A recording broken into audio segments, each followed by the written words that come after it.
So, you think you know Freya? Guess again. Is she the most promiscuous of the gods? Did she really bring a severed head back to life? Today we are placing two of her most powerful versions side by side. The ancient Freyja of the original myths and Freya of the God of War saga. So let's kick things off with her appearance and looks. God of War's Freya looks like a survivor, not a pin-up love goddess. Her hair is braided back. Vanir tattoos trace across her skin. She wears layers of leather, cloth and fur that belong in the wilds. She's older here. There are lines of age and grief around her eyes. You can see the miles she's walked and the wars she's lost. The myths are very clear about one thing. Freyja is the most glorious and most beautiful of the goddesses. Giants keep demanding her as a bride, and her name is bound up with desire. Instead of detailed facial features, the myths give us symbols. Freyja weeps tears of red gold when she grieves. Her sorrow literally turns into treasure. Powers and tools. In God of War, Freya isn't just a sorceress, she is a walking spellstorm. Her magic is physical and violent, what they call Vanir magic. She breathes life into the dead head of Mimir. She weaponizes nature itself. Vines don't just grow, they strangle. It's not the neat golden energy of the Aesir, it's mud, blood and roots. When she fights, she blends the elegance of a Valkyrie queen with the desperation of a mother. She switches instantly between steel and spell, diving into battle as a falcon and shifting back to drive a sword through a god's chest. She makes Balder invulnerable but quietly shuts off his ability to feel anything at all. She stabilizes Atreus when his hidden godhood is tearing him apart.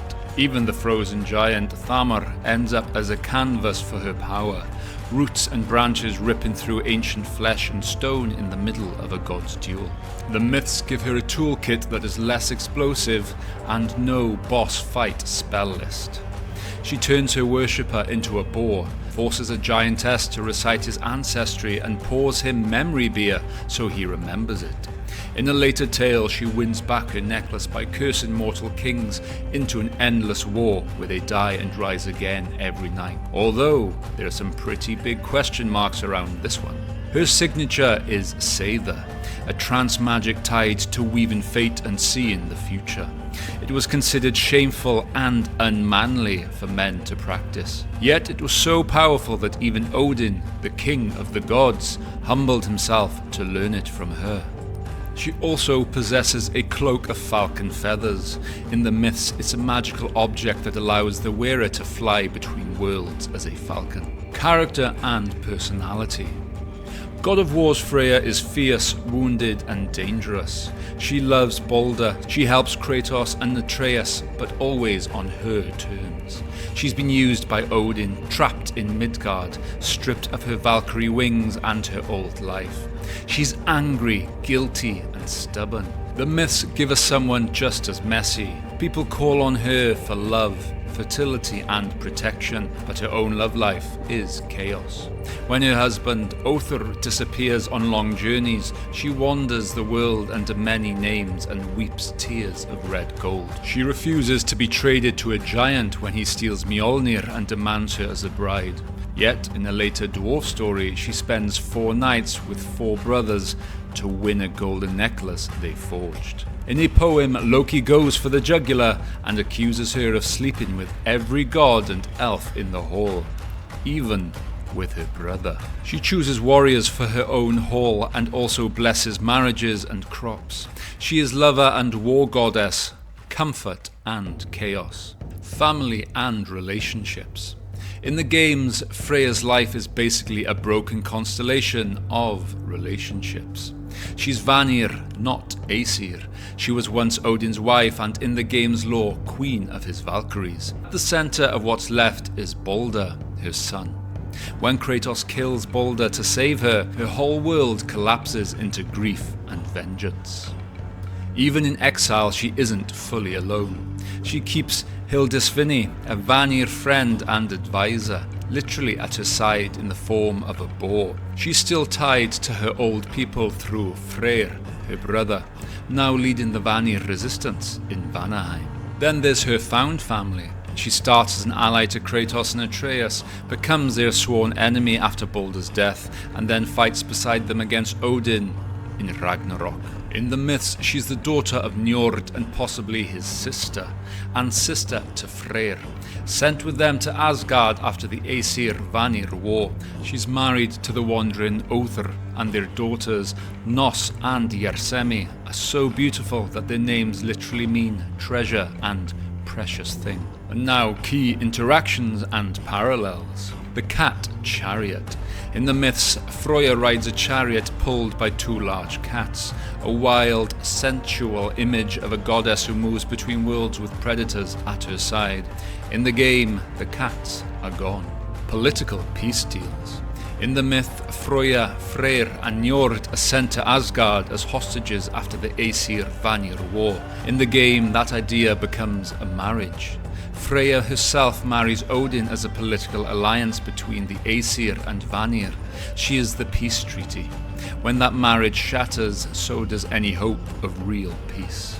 Many names versus Witch of the Woods. When Other disappears in the myths, Freya roams the world under many names. In God of War, when we first meet her, she's not Freya, Vanir Queen.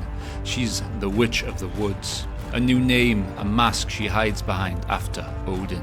The Valkyries.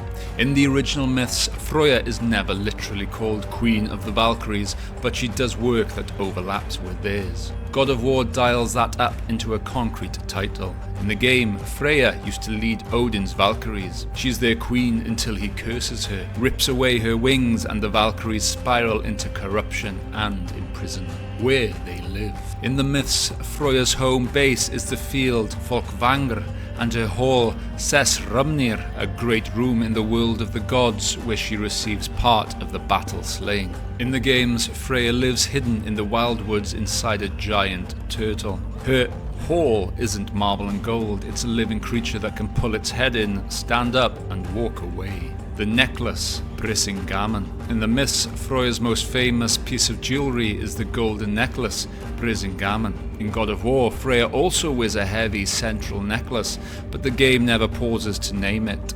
It hangs at the heart of her design like a quiet echo of Brisingamen.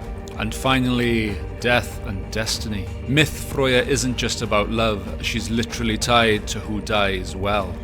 Odin says that when warriors fall in battle, Freya chooses half of them for her field, Folkvangr, while he takes the other half to Valhalla in preparation for the final battle at Ragnarok. The old poems never actually say what happens to Freya after Ragnarok.